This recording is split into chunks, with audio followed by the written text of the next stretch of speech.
Students, अब हम पढ़ते हैं force on a moving charge in a uniform magnetic field.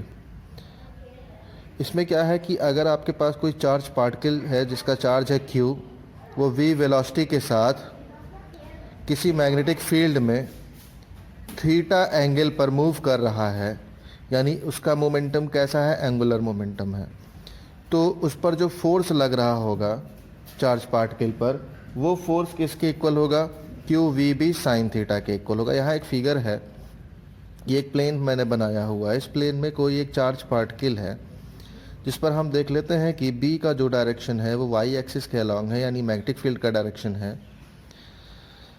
Force है उसके परपेंडिकुलर जेड एक्सिस के अलॉन्ग लग रहा है, ये एक्स एक्सिस है। तो जो वेलोसिटी है वो किसी एंगल पे मूव कर गई है चार्ज पार्टिकल की। अब एंगल पे मूव करने का मतलब वो सर्कुलर पाथ पे हो जाएगा। अब किसी कंडीशन में देख लें कि अगर v और b यानी वेलोसिटी का डायरेक्शन और मैग्नेटिक फील्ड का डायरेक्शन जहाँ एक दूसरे के परपेंडिकुलर हो गए तो फोर्स भी परपेंडिकुलर हो जाएगा, यानी v इस डायरेक्शन में आपका हो जाए तो v, b और f तीनों परपेंडिकुलर डायरेक्शन में हो जाएंगे। ठीक है, तो अब यहाँ पर क्या होगा, साइन थीटा की वैल्यू 90 डिग्री ले लेंगे तो फोर्स आपका क्यू वी भी हो जाता है, और चार्ज पार्टिकल होगा वो सर्कुलर डायरेक्शन में यानी सर्कुलर पाथ पे मूव करने लगेगा। अगर चार्ज पार्टिकल सर्कुलर पाथ पे मूव करता है तो उस पर सेंट्रीपिटल फोर्स लगेगा। इस चार्ज पार्टिकल का मास अगर हम स्मॉल m लेट कर लें तो सेंट्रीपिटल फोर्स क्या होता है, F is equal to M V square upon R, जहाँ r क्या होगा, रेडियस होगा सर्कुलर पाथ का। Okay, clear. अब दोनों फोर्स हम क्या करेंगे, यहाँ से इक्वल कर देंगे। यहाँ मैंने इक्वल कर दिया है और रेडियस निकाल लिया है, r is equal to M V upon Q B आ गया, यानी mass into velocity upon charge into magnetic field आ गया है। इसका हम यूज़ करेंगे साइक्लोट्रॉन को एक्सप्लेन करने में। अब जब r हमारे पास आ गया है तो अब चार्ज पार्टिकल सर्कुलर पाथ पे मूव कर रहा होता है तो उसमें एनर्जी उसकी कितनी होगी, kinetic energy half M V square होता है।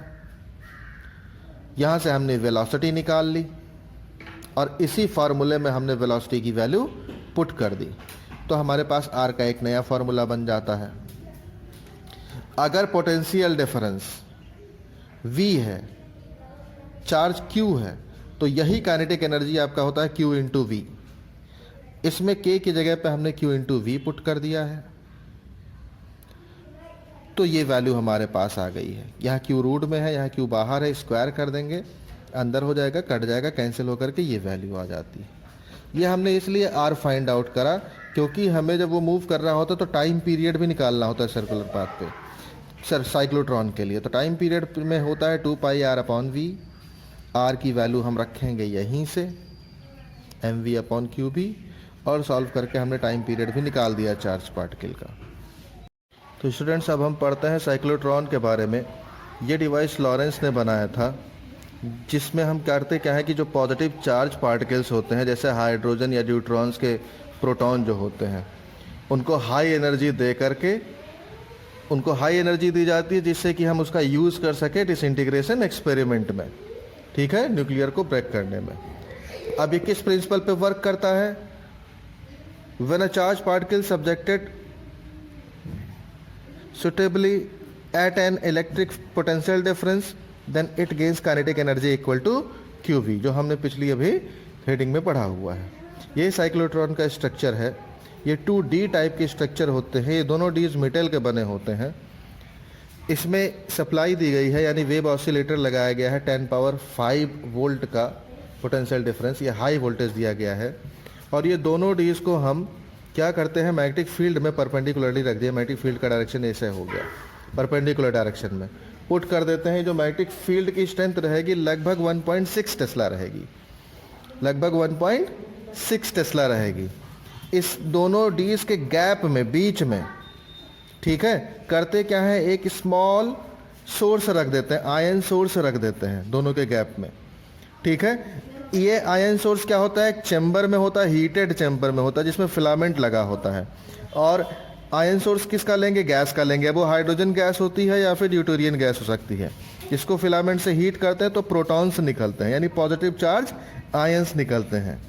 अब दोनों डीज के बीच का जो गैप होता है, क्योंकि ये मैग्नेटिक फील्ड में रखा गया है तो मैग्नेटिक इफेक्ट इस पे होगा, तो जैसे ही आयन सोर्स से निकलेगा मैग्नेटिक फील्ड उसको क्या करेगा, एक्सीलरेट कर देगा किसी एक कर्व पाथ पे, तो वो सर्कुलर पाथ पे मूव करेगा, एक सर्किल पाथ ही हो गया। ठीक है, यहाँ से निकल के दूसरे डीज से होते हुए जैसे फिर से ये गैप के बीच में आएगा, फिर से मैग्नेटिक फील्ड, मैग्नेटिक फोर्स लगेगा और ये थोड़ा सा और एक्सीलरेट हो जाएगा, तो इसका पाथ का रेडियस बढ़ जाएगा। और यही चीज़ बार बार होती रहेगी, तो हर बार क्या होगा, रेडियस बढ़ता रहेगा। और धीरे धीरे एक हम डिफ्लेक्टर लगाते हैं, टारगेट प्लेट होता है वहाँ पर लगाते हैं, जिससे ये टारगेट पे सेट हो जाता है। और हाई एनर्जी पाने के बाद ये जिसे हमें डिसइंटीग्रेशन करना होता है, उस एक्सपेरिमेंट में हम इसको फ्लो करा देते हैं। दोनों डीज जो हमारे पास होती हैं उसके अंदर का जो स्पेस होता है उसको इवैक्यूएट कर देते हैं प्रेशर से अंदर का वैक्यूएशन निकाल देते हैं, इवैक्यूएट कर देते हैं। ये जो प्रेशर लगाएंगे वो लगभग 10⁻⁻⁻⁶ mm मरकरी की हाइट के बराबर हम लगाते हैं। ओके, अब होता क्या है कि जो रेडियस आपका बढ़ता चला जाता है, यानी इंक्रीजिंग होता है, वो वेलोसिटी पे डिपेंड करेगा। अगर हम ये वेलोसिटी मैक्सिमम मान लें vx है, तो अभी पिछली हेडिंग में जो हमने स्मॉल r पढ़ा था mv/qb, वहीं से mv/qb हमने लिख दिया है। तो यहाँ से वेलोसिटी हमने मैक्सिमम निकाल ली। काइनेटिक एनर्जी होता है ½ mv², वैल्यू रख करके हमने काइनेटिक एनर्जी निकाल ली। यही काइनेटिक एनर्जी हमने यहाँ लिखी थी qv के बराबर होता है। ठीक है, तो ये साइक्लोट्रॉन का स्ट्रक्चर है, ये मैंने आपको सेंड कर दिया है, इसको देख लीजिएगा एक बार।